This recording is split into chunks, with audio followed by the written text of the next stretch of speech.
The Snow Queen, second story. A little boy and a little girl. In the big city, it was so crowded with houses and people that few found room for even a small garden, and most people had to be content with a flower pot. But two poor children who lived there managed to have a garden that was a little bigger than a flower pot. These children were not brother and sister, but they loved each other just as much as if they had been. Their parents lived close to one another in the garrets of two adjoining houses.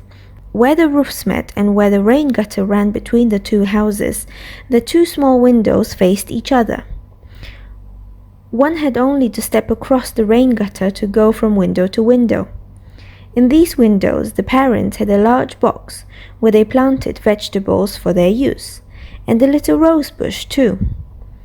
Each box had a bush which thrived to perfection. Then it occurred to the parents to put these boxes across the gutter, where they were very nearly reached from one window to the other, and looked exactly like two walls of flowers. The pea plants hung down over the boxes, and the rose bushes threw out long sprays that framed the windows and bent over towards each other. It was almost like a little triumphal arch of greenery and flowers. The boxes were very high, and the children knew that they were not to climb about on them, but they were often allowed to take their little stools out on the roof under the roses, where they had a wonderful time playing together. Winter, of course, put an end to this pleasure.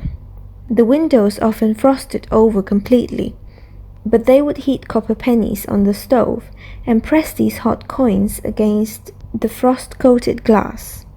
Then they had the finest of peepholes, as round as a ring, and behind them appeared a bright, friendly eye, one at each window. It was the little boy and the little girl who peeped out. His name was Kay, and hers was Gerda. With one skip, they could join each other in summer, but to visit together in the winter time, they had to go all the way downstairs in one house and climb all the way upstairs in the other. Outside, the snow was whirling. "See the white bees swarming?" the old grandmother said. "Do they have a queen bee too?" the little boy asked, for he knew that real bees have one. "Yes, indeed they do," the grandmother said. "She flies in the thick of the swarm. She is the biggest bee of all, and can never stay quietly on the earth, but goes back again to the dark clouds. Many a wintry night she flies through the streets and peers in through the windows. Then they freeze over in a strange fashion, as if they were covered with flowers." "Oh yes, I've seen that," both the children said, and so they knew it was true. "Can the Snow Queen come in here?" the little girl asked. "Well, let her come," cried the boy. "I would put her on a hot stove and melt her." But grandmother stroked his head and told them other stories. That evening, when little Kay was at home and half ready for bed, he climbed on the chair by the window and looked out through the little peephole. A few snowflakes were falling, and the largest flake of all alighted on the edge of one of the flower boxes. This flake grew bigger and bigger, until at last it turned into a woman, who was dressed in the finest white gauze, which looked as if it had been made from millions of star-shaped flakes. She was beautiful, and she was graceful, but she was ice, shining, glittering ice. She was alive, for all that, and her eyes sparkled like two bright stars, but in them there were neither rest nor peace. She nodded toward the window and beckoned with her hand. The little boy was frightened, and as he jumped down from the chair, it seemed to him that a huge bird flew past the window. The next day was clear and cold. Then the snow thawed, and springtime came. The sun shone, the green grass sprouted, swallows made their nests, windows were thrown open, and once again the children played in the little roof garden, high up in the rain gutter on top of the house. That summer the roses bloomed their splendid best. The little girl had learned a hymn in which there was a line about roses that reminded her of her own flowers. She sang it to the little boy, and he sang it with her. "Where roses bloom so sweetly in the vale, There shall you find the Christ child without fail."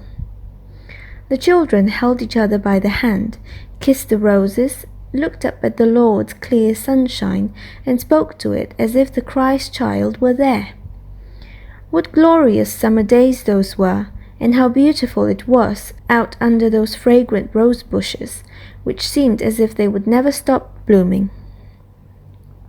Kay and Gerda were looking at a picture book of birds and beasts one day, and it was then, just as the clock in the church tower was striking 5, that Kay cried, "Oh, something hurt my heart, and now I've got something in my eye."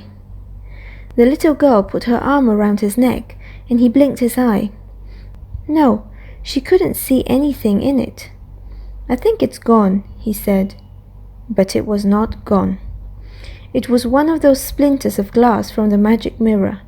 You remember that goblin's mirror, the one which made everything great and good that was reflected in it appear small and ugly, but which magnified all evil things until each blemish loomed large. Poor Kay. A fragment has pierced his heart as well, and soon it would turn into a lump of ice.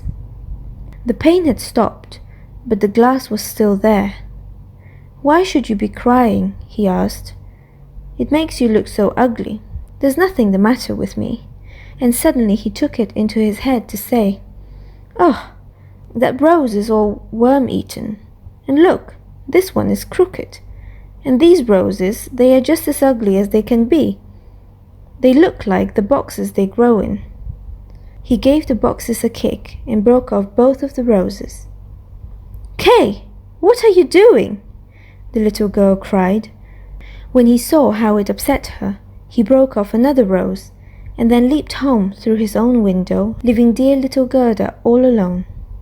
Afterwards, when she brought out her picture book, he said it was fit only for babes in the cradle. And whenever grandmother told stories, he always broke in with a "but." If he could manage it, he would steal behind her, perch a pair of spectacles on his nose, and imitate her. He did this so cleverly that it made everybody laugh, and before long he could mimic the walk and the talk of everyone who lived on that street. Everything that was odd or ugly about them Kay could mimic so well that people said, "That boy has surely got a good head on him." But it was the glass in his eye and the glass in his heart that made him tease even little Gerda, who loved him with all her soul. Now his games were very different from what they used to be. They became more sensible. When the snow was flying about one wintry day, he brought a large magnifying glass out of doors and spread the tail of his blue coat to let the snowflakes fall on it. "Now look through the glass," he told Gerda. Each snowflake seemed much larger and looked like a magnificent flower or a 10-pointed star. It was marvelous to look at. "Look, how artistic," said Kay. "They are much more interesting to look at than real flowers, for they are absolutely perfect. There isn't a flaw in them until they start melting." A little while later, Kay came down with his big gloves on his hands and his sled on his back.